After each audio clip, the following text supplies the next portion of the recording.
आज केंद्रीय निवडणूक आयोगाची पत्रकार परिषद होणार आहे। या पत्रकार परिषदेत 5 राज्यांच्या विधानसभा निवडणुकांची घोषणा होण्याची शक्यता आहे।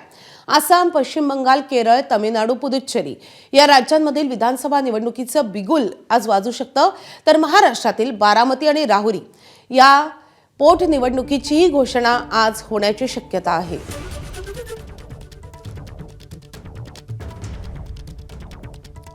तर या 5 राज्यांच्या निवडणुकांसोबतच महाराष्ट्रातील या 2 महत्त्वाच्या जागांच्या पोटनिवडणुकीची घोषणा आज होण्याची शक्यता आहे।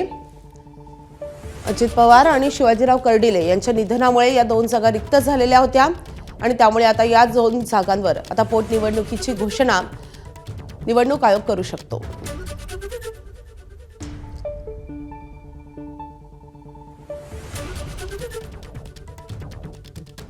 पश्चिम बंगाल, आसाम, केरळ, तमिळनाडू आणि पुदुच्चेरी या 5 महत्त्वाच्या राज्यांमधल्या विधानसभा निवडणुकीचं बिगुलही आज वाजणार आहे। पश्चिम बंगालमध्ये ममता बॅनर्जी विरुद्ध भाजप असा मोठा कडवा संघर्ष होण्याची दाट शक्यता आहे। त्यासोबतच इतरही राज्यांमध्ये मोठा संघर्ष होणार आहे। राजकीय संघर्ष आपल्याला पुढच्या काळात पाहायला मिळणार आहे। खरं म्हणजे ही निवडणूक आयोगाने भारतीय जनता पक्षाच्या कार्यालयात प्रेस कॉन्फरन्स घ्यायला पाहिजे। आताचा जो निवडणूक आयोग आहे ज्ञानेश कुमारांच्या नेतृत्वाखालचा, त्याच्याविरुद्ध आम्ही इम्पीचमेंट मोशन आणलेलं आहे, अविश्वास ठराव आणलेला आहे। त्यांच्यावर त्या देशाचा विश्वास नाही आहे, ते भारतीय जनता पक्षाचे हस्तक म्हणून काम करत आहेत। त्याच्यामुळे त्यांची पत्रकार परिषद ही दिल्लीमध्ये भारतीय जनता पक्षाच्या कार्यालयात होणं हे त्यांच्यासाठी सोयीचं आहे।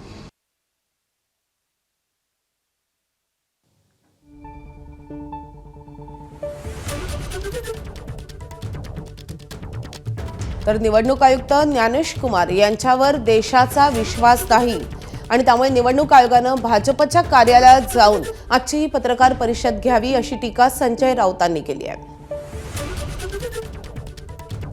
खरं तर ज्ञानेश कुमार यांच्यावर अनेक गंभीर सवाल उपस्थित करण्यात आलेले होते। राहुल गांधींनी वेळोवेळी पत्रकार परिषदा घेत ज्ञानेश कुमार यांच्यावर टीकेचे बाण सोडलेले होते। त्यांना ज्ञानेश कुमार यांनी प्रत्युत्तरही दिलेलं होतं। आज ज्ञानेश कुमार ही पत्रकार परिषद घेणार आहेत आणि त्याच अनुषंगानं संजय राऊत यांनी ज्ञानेश कुमार यांच्यावर टीका केली आहे।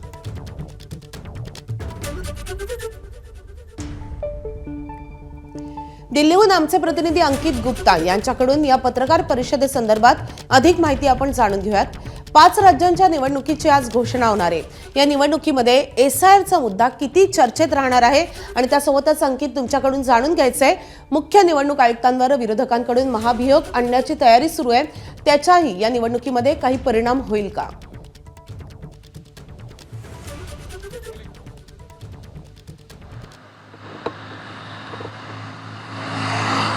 जी बिल्कुल, देखिए केंद्रीय चुनाव आयोग वैसे तो 5 राज्यों के चुनावी तारीखों का ऐलान करेगा। अब से 4 घंटे बाद ये ऐलान हो जाएगा, तस्वीर साफ हो जाएगी। लेकिन सबसे महत्वपूर्ण सवाल यही है कि पश्चिम बंगाल में कितने चरणों में चुनाव होगा। तो हमको जो जानकारी मिल रही है कि पिछली बार जो 8 चरणों में हुआ था, इस बार जो है 3 से 4 चरणों में होगा। आसाम में 1 से 2 चरणों में, तमिलनाडु, पुडुचेरी और केरल में 1-1 चरण में चुनाव हो जाएगा। लेकिन पश्चिम बंगाल इस वजह से भी महत्वपूर्ण है क्योंकि एसआईआर जिसका जो है लगातार चर्चा में बना हुआ है, जिसको लेकर के काफी जो सवाल उठ रहे हैं, आरोप प्रत्यारोप चल रहा है, तो एसआईआर का मुद्दा एक बड़ा चुनावी मुद्दा भी है ही। हालांकि एसआईआर के मुद्दे की बात की जाए तो मामला सुप्रीम कोर्ट तक पहुंच चुका है। सुप्रीम कोर्ट ने वहां पर न्यायिक अधिकारियों की यानी कि जुडिशियल ऑफिसर्स की जो नियुक्ति कर दी है, वो इस पूरी प्रक्रिया को देख रहे हैं।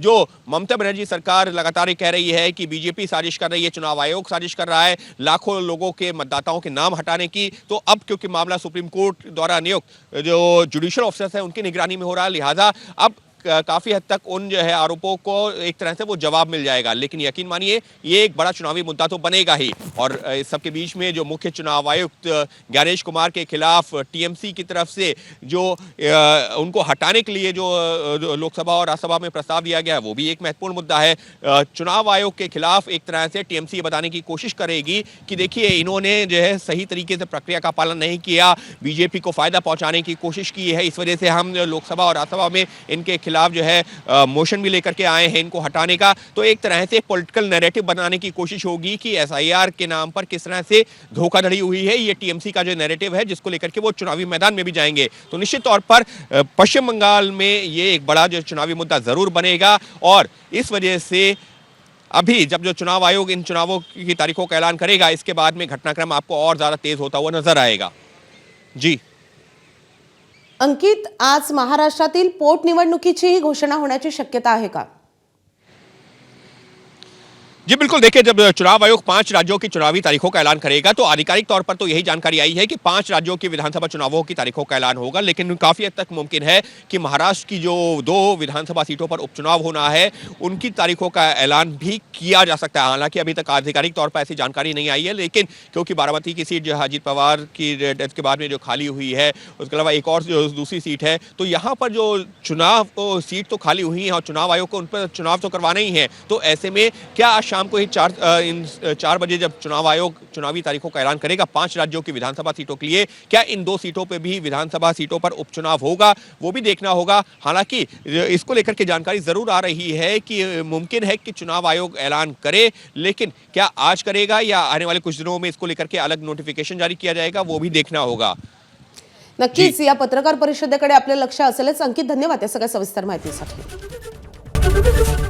एबीपी माझा, उघडा डोळे बघा नीट।